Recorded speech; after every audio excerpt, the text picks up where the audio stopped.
What is up, everyone? Welcome back to my channel. Today I'm going to be showing you how I edited these photos. As you can see with the photo on the screen, I am not centered at all. So the first thing I need to do is expand the photo and make me the center of it. First, we're going to open up this app called Snapseed. And the first thing we're going to do is expand the photo by clicking expand. And I'm going to go very little by little. And there's gonna be some glitches, but we'll fix that. And if you have like a lot of stuff in the background where it's harder to expand, I'll show you in another app how you can remove that stuff. Okay, now that we're done expanding, we're going to save that and go into this awesome app. And we're going to fix the imperfections that happened when we expanded the photo. Now we are going to use the brush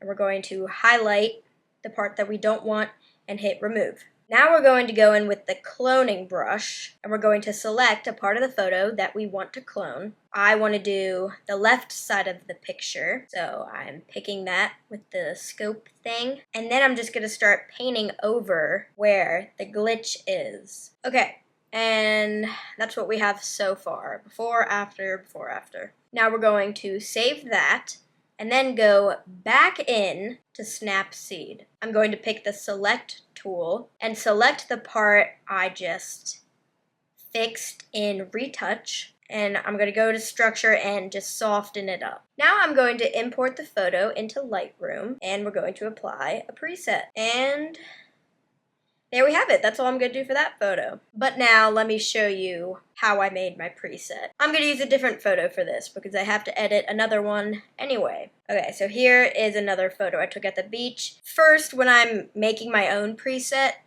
you gotta play with all the settings and see what you like. But let's just skip all that and let me share with you what I ended up with.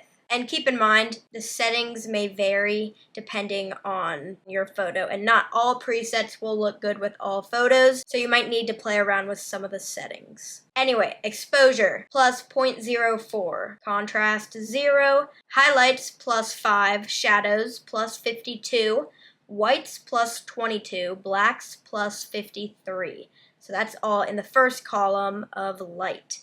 Now we're going to go over to color. Temp plus 5, tint plus 5, vibrance plus 57, saturation. I don't think I've ever said that word out loud before. Saturation.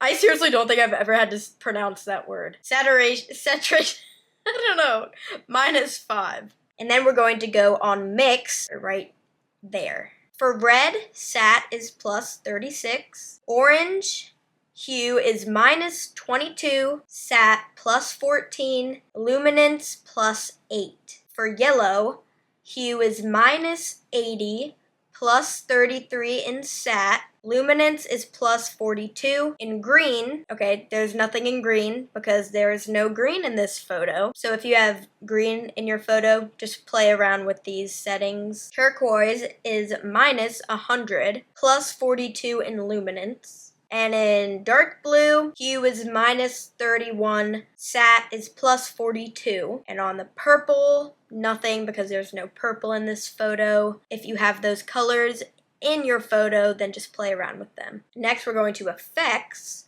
And for texture, I have plus 32, clarity -11, and you can also add a grain here and change the size. Sharpen is plus 15, noise reduction plus 18, color noise reduction plus 65. When you change all the properties of these colors on your photo, a lot of times the colors are going to end up being very pixelated and it doesn't blend well and it just doesn't look good, as you can see all up in here. But adding the color noise reduction gets rid of all the noise and the separation in the pixels of the colors, and blends them together. And it's also good to add a grain if you're having too much pixelation with the colors, because then it will conceal it. And then if you click the 3 dots, you can then hit create preset and then save that preset so you can use it on a bunch of other photos and you won't have to go back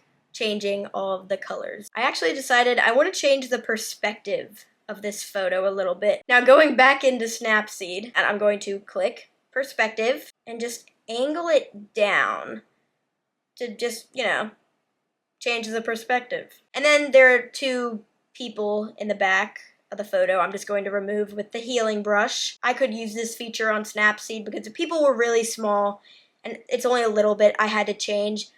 But if the people are bigger and it's like a more detailed photo that you got to be more precise with, then do that in the Retouch app. Now I'm just going to go and fix some more little spots in the sand and in the sky. And there we have it. That is how I edit my photos. Comment down below if you learned any tips, and if you have any other great photo editing apps that you recommend, please comment them down below. I will see you all next week. Bye!